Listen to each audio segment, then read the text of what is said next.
అన్నం తినేటప్పుడు మధ్యలో మంచినీళ్ళు తాగుతున్నారా? అయితే ఈ వీడియో మీకోసమే. ఎందుకంటే అన్నం తినేటప్పుడు గానివ్వండి, ఇంకేదైనా తినేటప్పుడు గానివ్వండి, మధ్యలో మీరు మంచినీళ్ళు తాగడం వల్ల మీ కడుపులో ఉండే యాసిడ్స్ గానివ్వండి, డైజెస్టివ్ ఎంజైమ్స్ దేనివల్ల అయితే మీరు తిన్న అన్నం ప్రాపర్‌గా అరుగుద్దో, బ్రేక్ డౌన్ అవుద్దో, వాటి పవర్ ఆ యాసిడ్స్ యొక్క పవర్ తగ్గిపోయి, మీరు తిన్నన్నం ప్రాపర్‌గా అరగకపోవడం గానివ్వండి, దానివల్ల మీ కడుపు ఉబ్బరంగా ఉండడం, బ్లోటింగ్ ఇష్యూస్ లాంటివి వస్తాయి. సో, మీరు వెంటనే ఏం జేయాలి అంటే, ఇలాంటి పనికిమాలిన వీడియోస్ ఎవరైతే జనాల్ని భయపెడతా ఉంటారో ఇలా చిన్న చిన్న వాటికి, ఆ వీడియో చూడడం ఆపేయాలి. రిపోర్ట్ కొట్టడం స్టార్ట్ జేయాలి. ఎందుకంటే, మీ కడుపులో ఉండే యాసిడ్ ఉంది గదా!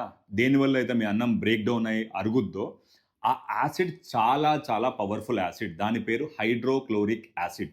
అది ఎంత పవర్‌ఫుల్ అంటే, మీరు దాంట్లో ఒక స్టీల్ ముక్కనో, ఒక ఇనుప ముక్కేసినా సరే వెంటనే కరిగిపోద్ది. అంత పవర్‌ఫుల్ యాసిడ్ అనేది మన అన్నం మధ్యలో కొంచెం గొంతులో ఇబ్బందిగా ఉండి, ఒక గ్లాస్ వాటరో, ఒక హాఫ్ గ్లాస్ వాటరో సిప్ జేయడం వల్ల దాని పవర్ ఏమీ తగ్గిపోదు. దానివల్ల మీకు ఎలాంటి అరుగుదలకు సంబంధించిన ఇష్యూస్ ఏమీ రావు. ఒకవేళ మీరు తినేటప్పుడు గొంతులో ఏమైనా ఇబ్బంది ఉందనుకోండి, especially dry food items chapati, puri లాంటివి హ్యాపీగా ఒక హాఫ్ గ్లాస్ వాటరో సిప్ జేయండి. ఏమీ గాదు. అంతేగాని లీటర్లు తాగకండి. అట్లా తాగితే కంపల్సరీ మీరు తిన్నన్నం అరగకపోవడం ప్రాపర్‌గా ఇష్యూస్ ఒస్తాయి మీకు. అండ్ ఎంత వాటర్ తాగాలి, ఎంత వాటర్ తాగొద్దనేది పర్సన్ టు పర్సన్ డిపెండ్ అయి ఉంటది. మీకు ఎక్కువ వాటర్ తాగినప్పుడు ఇబ్బందిగా ఉందనుకోండి కొంచెం తగ్గించుకోండి. బట్ అన్నం తినేటప్పుడు మధ్యలో తాగడం వల్ల ఎలాంటి ఇష్యూస్ రావు.